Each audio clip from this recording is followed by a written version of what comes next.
Guys നമ്മളിന്ന് ഉണ്ടാക്കാൻ പോകുന്ന ഇലയടയാണ്. അതിനാവശ്യമായ സാധനങ്ങൾ: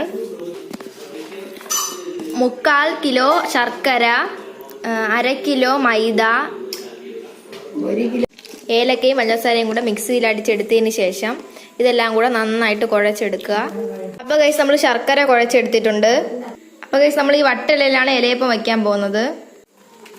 ഇലയപ്പത്തിന്റെ മാവ് ഇലയിൽ പരത്തിയിട്ട് ശർക്കരയും തേങ്ങയും കൂടെ വച്ചു കൊടുക്കണം. മടക്കി ഇത് ഈ ഇഡലി പാത്രത്തിൽ വെച്ച് കൊടുക്കുക.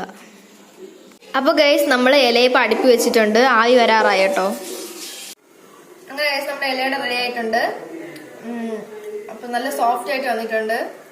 നിങ്ങൾ എന്തായാലും ട്രൈ ചെയ്ത് നോക്കണം. അപ്പൊ ഈ വീഡിയോ ഇഷ്ടമായെങ്കിൽ ലൈക്ക് ചെയ്യാനും ഷെയർ ചെയ്യാനും സബ്സ്ക്രൈബ് ചെയ്യാനും മറക്കല്ലേ. ഇനി പുതിയ വീഡിയോ ആയിട്ട് വരുന്നവരേക്ക് ബൈ ബൈ.